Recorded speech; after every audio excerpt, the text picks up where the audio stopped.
santa paz do Senhor. Amém? É de muita alegria estarmos juntos mais uma vez. Embora sinta o pesar de agora, como responsável, de mencionar as palavras de Cristo. Uma vez é bastante favorável a gente, em público, falar diversas coisas.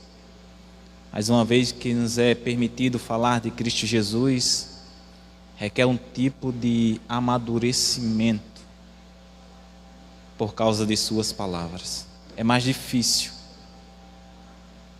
Você tem que ter cautela e tem que ter bastante conhecimento para não fazer citações erradas e induzir alguém ao erro. E na noite de hoje, eu gostaria de trazer uma base da vida de José, para que nós tenhamos a mesma capacidade que ele. E gostaria de ler junto com os irmãos Salmos capítulo 5.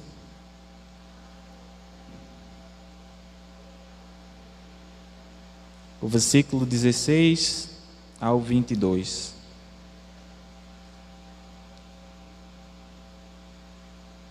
Salmos, capítulo 5, o versículo 16 em diante. Está escrito assim: Fiz vir fome sobre a terra e cortou os meios de se obter pão. Adiante dele enviou um homem, José, vendido como escravo, cujos pés ataram com grilhões e a quem puseram ferros, até que se cumprisse a profecia a respeito dele, e tê-lo provado pela palavra do Senhor. O rei mandou soltá-lo e, pontado dos pés, o pôs em liberdade. Constituiu o Senhor de sua casa e mordomo de tudo quanto possuía, para o seu talento sujeitar os seus príncipes e aos seus anciões ensinar a sabedoria. Está aqui, meus queridos irmãos, a vida de José. Salmos capítulo 5. Isso, Salmo 105, perdão, irmão. Se eu disse 5, perdão.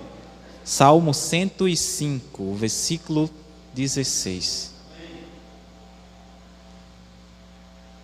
Aqui está contida a história de José de uma forma reduzida, porque o salmista quis fazer toda a representação, desde Abraão até a saída do povo do seu aprisionamento de 400 anos. E ele pega esse pequeno trecho e menciona um pouco da vida de José, reduzindo todo o seu acontecimento. E na noite de hoje eu gostaria de tratar com os irmãos o valor da obediência.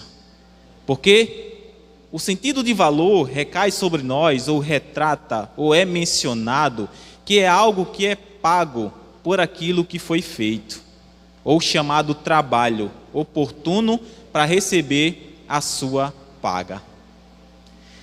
E trazendo esse intuito de que agora nós temos o dever, ou nós temos o trabalho prestado para receber algo mencionado segundo a vida de José, todos os nossos feitos nós iremos pagar. Se nós pecarmos, tem um valor a ser pago. Agora, pelo contrário, se a dádiva divina recai sobre Silvan de forma que ele só acerte, eu tenho um valor a receber. E esse não é dado por homens, esse só é dado por Deus. Essa dádiva, esse querer, essa bem-aventurança só recebe aqueles que agora praticam a paz, a graça e a misericórdia. Sabendo que, posterior isso mencionado, que eu vos mencionarei, que todos nós, assim como José, enfrentaremos as dificuldades da vida. Amém?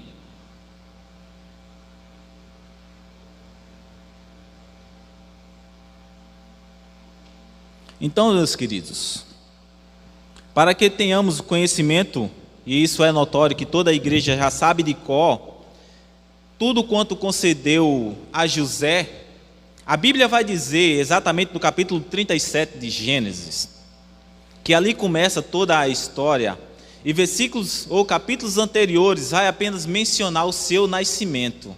Quando ele nasce, aonde Jacó fugiu do seu irmão para a casa de seu tio, se não me falha a memória, a Eirão, e ali ele vive e tem 2 esposas, e a conquistada vem depois.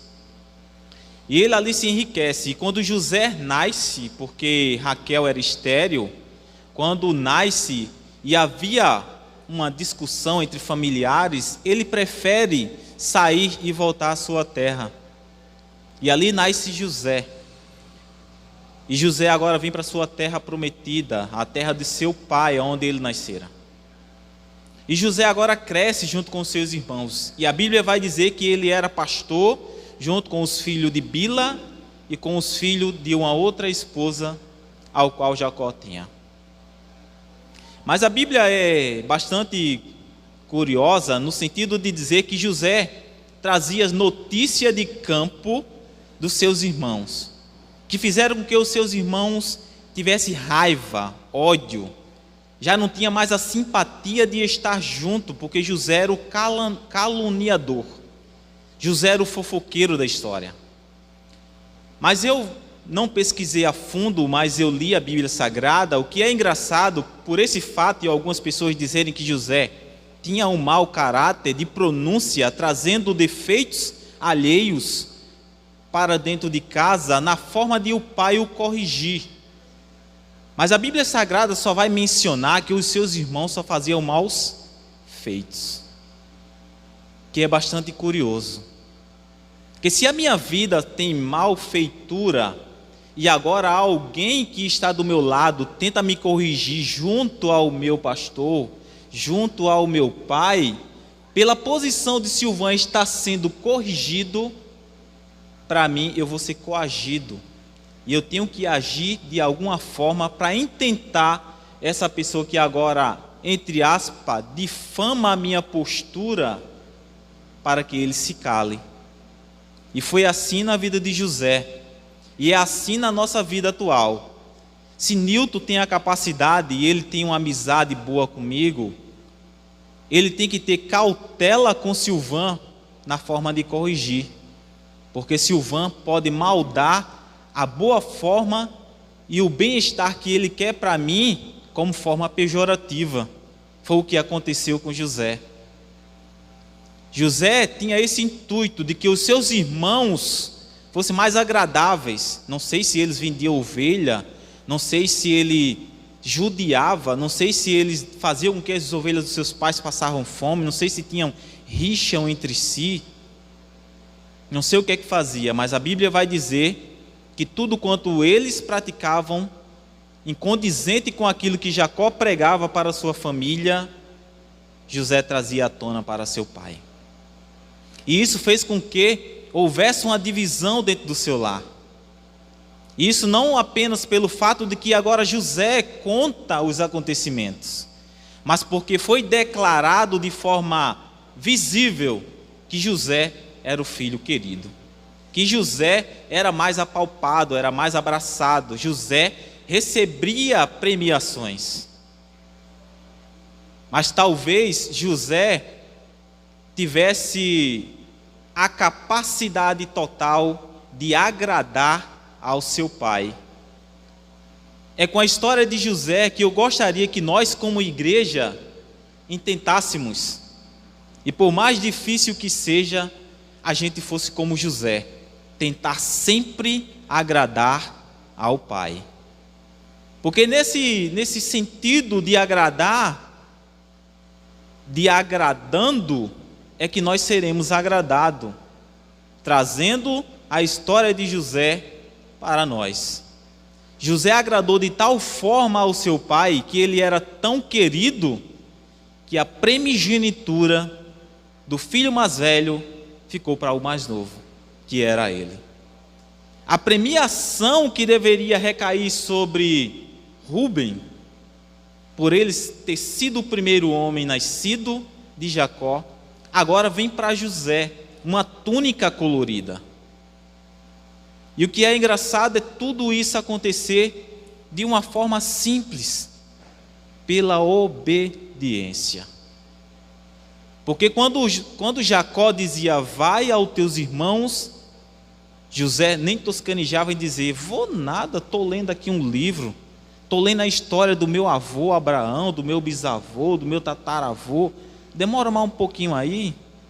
E ele ia, pela obediência. Não sei se Jacó trazia instrução acerca do como se proceder diante de Deus.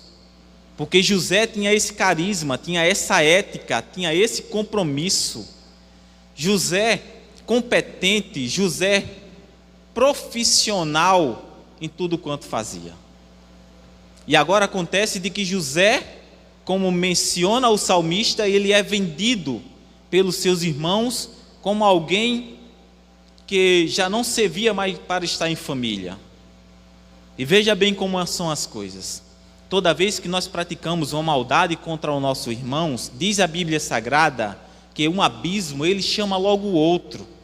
E uma vez que eu pratico algo indecente e que o Espírito Santo de Deus, ele se retrai de mim, porque em mim há uma sujeira, um abismo vai chamando o outro. E os seus irmãos venderam José, no intuito de quando chegar em casa com as suas vestes rasgadas e sujas de sangue, dizer ao seu pai que José talvez tivesse sido atacado por um animal super feroz. E veja bem quais são as consequências de uma simples e pequena mentira e que muitas vezes nós a praticamos. Agora José está morto para toda a família e para o pai, porque ninguém poderia mencionar um outro episódio daqueles que já tinham sido combinados, para que eles não fossem punidos pelo que eles fizeram. E agora Jacó, entristecido, ele diz, agora eu posso ir à sepultura junto com meu filho, porque aquilo que eu mais amava me foi retirado. Aquilo que ora era uma família bem-aventurada por Deus, estruturada, grande, agora há uma diversidade de coisas acontecendo. E que nós tenhamos cuidados e zelo pela nossa família. Porque muitas coisas nos acontecem na atualidade. E a coisa mais errada é nós termos o carisma e a ética de cuidar da nossa família. A coisa mais errada é você ser praticante da verdade. A coisa mais errada é você ser ético e ter compromisso. A coisa mais errada é você sempre favorecer os outros como se quisesse para si próprio. Isso é a nossa atualidade, meus queridos. Mas que nós tenhamos o exemplo de José, que quando foi vendido, passou pelos episódios da vida, mas mesmo assim teve o êxito de crescer no comportamento de um verdadeiro cristão. E a Bíblia Sagrada vai dizer que José, quando chega no Egito, ele é comprado por Potifar. Não sei qual foi o início onde José iniciou o seu trabalho para o tal homem. Mas a Bíblia vai dizer que quando José inicia o seu trabalho, ele inicia tendo a capacidade de prosperar tudo quanto fizera. Se José começou cuidando no celeiro dos cavalos, os cavalos começaram a engordar, mas a comida começou a diminuir, poupando o valor gasto para o seu senhor. E isso deve recair sobre nós. A nossa igreja ou o nosso trabalho deve crescer com as nossas mãos trabalhando. Quem estará disposto a abrir mão para pronunciar o reino de Deus? Isso deve recair sobre nós. essa chamada de favorecimento, de fazer progredir o reino de Deus, de fazer crescer. Se está no meu alcance, eu devo fazer, pelo meu compromisso com o Senhor, não compromisso com a casa, 4 paredes, onde o meu pastor, ele é quem manda. Eu devo ser o exemplo, eu devo fazer, eu devo ir. Pelo exemplo de José, praticado como pessoa decente e como quem tem valor por aquilo que faz e terá a sua paga pelas coisas que praticam, assim devemos ser nós também. E José agora começa a crescer pela sua conduta, pela sua ética, pela sua postura, pela performance, porque pelo contrário de Silvã, quando José chega no episódio de estar longe da sua família, talvez Silvã fosse incoerente. Eu vou fazer tudo quanto o pessoal aqui faz, que é para mim poder me destacar no meio deles. Vou raspar a minha cabeça, vou vestir as suas vestes, vou adorar aqueles a quem eles adoram, que é para mim poder também galgar alguma coisa. E muitas vezes isso acontece nas nossas vidas. Às vezes, quando a gente chega em certos lugares, há certos grupinhos, e para sermos reconhecidos e mantermos a amizade, desfavorecemos aquilo que está empregado no capítulo 1 de Salmos. Que nós não devemos fazer parte de grupinho de avareza, de pessoas que não têm o Espírito Santo de Deus, de pessoas incoerentes, de pessoas que falam aquilo que o seu corpo deseja, mas a sua alma abomina. Isso é o que acontece com nós. Mas José foi pelo contrário, sempre privou pela ética que foi ensinada pelo seu pai. E ele cresceu com isso. A Bíblia vai dizer que José foi abençoado por Deus de forma que agora ele governa toda a casa de Potifar. E segundo suas próprias palavras, escrita no capítulo 40, ele vai dizer: a mulher de Potifar, quando ela lhe procura, tudo quanto tem dentro dessa residência eu mando mais que meu senhor, exceto a você. E há um paralelo, há uma aspa para abrirmos aqui. Todavia, ao homem é atribuído a sexualidade afogada, afavorecido para a prática do sexo. Toda a conotação recai apenas sobre o homem, mas a Bíblia Sagrada vai dizer que essa senhora também tinha essa praticidade, que a mulher também tem os mesmos desejos que os homens. Mas por José ser homem, não recai sobre nenhum de nós a incapacidade de uma vez pecar e dizer que fomos tentados, e dizer que Deus fez por onde eu fosse reprovado naquilo que agora eu passo. Porque José foi cauteloso e ele foi bastante santo na forma de dizer: eu não posso me deitar com você por um único critério, porque eu sirvo a Deus. Então, se o pecado bate na nossa porta, nós devemos ter essa conduta, nós devemos ter essa autoridade de dizermos: eu sirvo a Deus e não vou praticar.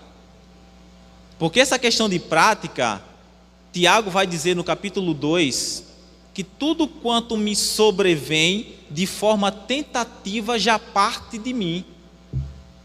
Essa ociosidade para a prática do mal. E Deus não tenta ninguém, ele diz, e não pode ser tentado. Então eu não tenho esse favorecer de procurar o pecado se em mim já não há esse intuito. Então, se ele nasceu em mim, e por ser um cristão ético, compromissado com Deus, falando e praticando a verdade conforme eu faço diariamente e dito em público, eu devo repreender, porque nasceu em mim, nasceu na minha consciência, nasceu na minha vontade o desejo de tal prática que Deus abomina. Então, para que eu vou deixar acontecer como Tiago relata? Tiago relata que é como uma gestação. Ele primeiro é favorecido na minha consciência, depois ele engravida de forma que fique gestante, aparente e robusta, tentando praticá-lo até que ele seja consumado. Ele nasce, e quando o pecado nasce, logo me gera a morte, porque Deus me abomina, porque eu pratiquei aquilo que já foi dito em mim, que isso era errado. E José tem esse conhecimento, tem essa dádiva, mesmo por estar longe da família, longe do pai, ele poderia ter esse requisito de deitar com a mulher alheia só para atrair para si mais um status. Ele poderia muito bem favorecer nesse modo e crescer mais ainda. Mas por causa disso, por causa de não aceitar, praticar um erro, José agora é acometido mais uma vez a um aprisionamento.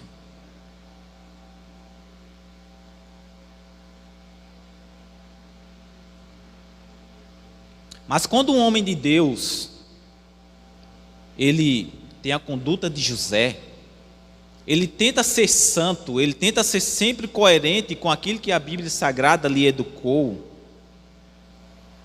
ele nunca vai ser mal visto pelo um ato que agora, entre aspas, é representado como algo que José fez que foi contaminante, segundo a história que a mulher conta para o seu marido. Porque todos nós já sabemos que José sai correndo para não praticar tal ato. Mas a mulher de Potifar agora inventa uma mentira acerca de José. E o que é curioso é que já no finalzinho, quando a mulher conta a história, o esposo não acredita que aquilo foi verdade, porque sabia do caráter e o compromisso que José tinha e a forma de que ele servia ao seu Deus. Porque no Egito, no período de José, quem fosse tido como quem quisesse estuprar uma mulher alheia, era logo ligerado à sessão de morte. E a Bíblia vai dizer que o seu senhor só se ira. Nós não sabemos se ele se irou com José ou se irou pela mentira contada pela sua esposa. Mas apenas José foi preso junto com as outras pessoas. E mais uma vez, nessa questão de aprisionamento e de ser correto em tudo quanto faz, José mais uma vez ganha status dentro da prisão. José agora domina toda a prisão e agora o carcereiro confia totalmente em todos os seus serviços. E todo mundo era bem cuidado por José no local. E ali havia duas pessoas. E os dois têm um sonho, José interpreta. E nessa interpretação de ajudar o próximo, a reciprocidade deve ser notória. Não adianta eu aqui sempre favorecer a um irmão e toda vez que eu lhe favoreço, ele me vira as costas. Mas José não leva por esse lado. José leva sempre pelo bom critério, apontando para o Cristo, que uma vez seria vendido, que uma vez seria açoitados pelos seus próprios irmãos, açoitados pelos aqueles que agora se dizia ser praticantes da obra de Deus. O aprisionamento,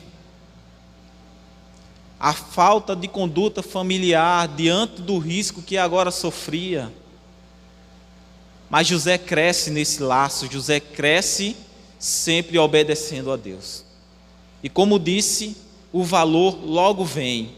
Porque se você serve a Deus de bom grado e pratica a verdade, Deus lhe valoriza e lhe paga de forma superior àquilo que você favorece para os outros.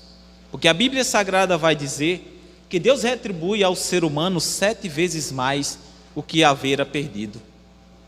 E Deus sempre foi justo e nunca vai deixar que você, por mais que tente fazer a justiça de Deus, você seja parecido com Ele. Ele sempre vai lhe retribuir de forma favorosa. E retribuiu a José com carinho, com amor, pela posição verdadeira de se comportar. E José agora cresce ali. E alguém tem um sonho e José interpreta, e a interpretação é verdadeira, e ele retorna para o seu lugar de antes, servindo ao rei que governava o Egito. Mas a Bíblia vai dizer que o rei tem um sonho e se perturba. E 2 anos após é que isso acontece. José, talvez esperando que alguém fosse contar a sua história de rapidez e ele fosse chamado para que a sua sentença fosse dada, e assim ele conseguisse mais uma vez ser liberto com mais rapidez. Mas há uma durabilidade para as coisas, há o tempo de Deus cronológico para que tudo nos aconteça. Não adianta a gente se aperrear, não adianta esquentar a cabeça, porque o tempo de Deus vai chegar. Isso quem disse foi Salomão, que para cada propósito há um tempo ocorrido. Mas José, agora, por Deus fechar as portas das prisões e abrir as portas de um palácio para que ele seja governador. Veja o quanto Deus favorece as pessoas que praticam e andam na verdade. De prisioneiro, de um simples escravo, de um lugar tão longínquo, e ele sem procurar lhe favorecer propriamente, mas praticando e fazendo o bem, Deus agora faz com que José chegue a um patamar bem maior do que Potifar. Ele agora é governador. E nessa posição de agora governar, José interpreta o sonho de Faraó, e por um período longo de 7 anos haveria fome naquele local. E muitas pessoas morreram. Mas José, por ter a dádiva e a interpretação de sonhos, conseguiu decifrar e conseguiu ter êxito naquilo que praticava. E houve bonança e houve fartura para todo o reinado, porque Deus era com José. E assim deve ser participante nas nossas vidas, onde nós estejamos, que tenhamos esse amadurecimento, que devemos fazer o reino de Deus ser próspero, que nós temos a incumbência de fazer com que a nossa instituição ela progrida, ela cresça, ela favoreça a outros posterior. Essa incumbência cai sobre nós, assim como caiu sobre José. Se nós de fato possuímos o Espírito Santo de Deus e estamos aqui propagando a pessoa de Cristo Jesus, devemos progredir na propagação do Evangelho, ganhando almas, tirando o aprisionamento das pessoas que estão aprisionadas por vícios, aprisionadas por doenças psicossomáticas ou não, pessoas empobrecidas, miseráveis, porque estão cegos diante de Deus. Então que nós tenhamos essa perspectiva de caminhar na verdade e de ser como José, não guardar mágoa em seu coração, por estarmos como família e haver atrito entre nós. Mas que quando um dia nossos irmãos nos procurar, mesmo tendo nos ferido, ajudá-los. Sermos comprometidos de trazer para perto, uma vez que eu tenho uma condição melhor que ele. Foi o que José fez com 75 pessoas de toda a sua família. trouxe o seu povo para si, para que não passasse fome. E assim deve ser a conduta de um verdadeiro cristão, de ver a amargura do irmão e socorrê-lo, de ver a tristeza do irmão e poder chorar junto, ou levar a alegria e proporcionar um conforto melhor para o tal. Então é nessa questão, meus queridos, que eu gostaria apenas de frisar junto com os irmãos a vida de José, que saiu de baixo, mas conseguiu chegar a um patamar superior, porque era praticante da verdade e servia a Deus com sinceridade. Então que Deus nos abençoe, que Ele nos fortaleça, que nos dê da sua graça, da sua soberania. E como José sempre intentou fazer o bem, que nós tenhamos essa capacidade também de servir a Deus de uma forma reta, santa e prudente. Porque servir a Deus não é fácil. A gente tem que se abdicar de nós mesmos. Porque Deus disse a Ananias: vai até Paulo, porque eu lhe mostrarei como é difícil seguir o reino de Deus. Ele padecerá de muitas coisas em prol de me servir. E não é da forma como ele pensa que deve ser, mas é da forma como eu quero que ele seja e faça que ele tem que fazer. E Paulo disse: as coisas que me sobrevêm eu até quero fazer, mas porque eu sirvo a Deus, eu não faço. Eu prefiro fazer as coisas que a mim é atribuída, que pertence ao reino. Por isso sofro, e muitas vezes eu tenho até um espinho na carne, que muitas vezes me sufoca. Mas eu ouvi Deus me dizer de forma bradante: a minha graça te basta. Então que a graça de Deus seja sempre abundante sobre as nossas vidas. E que o caráter e o compromisso de José seja evidências na nossa vida. E tudo isso só se dará pela pronúncia da verdade, praticando a verdade e fazendo o bem, independente de qualquer coisa. Que nós tenhamos crescimento e que tudo quanto pusermos as nossas mãos, de fato venha progredir. Porque se as nossas mãos é ungida, conforme está escrito no capítulo 15 de Marcos, o chamado de um verdadeiro cristão, nós iremos orar, impor as mãos e os demônios desaparecerão. As enfermidades cessarão e as pessoas ficarão sãs, porque para esse propósito Deus nos chamou, de fazer a diferença, de fazer a obra. Então que Deus nos abençoe, em nome de Jesus, amém.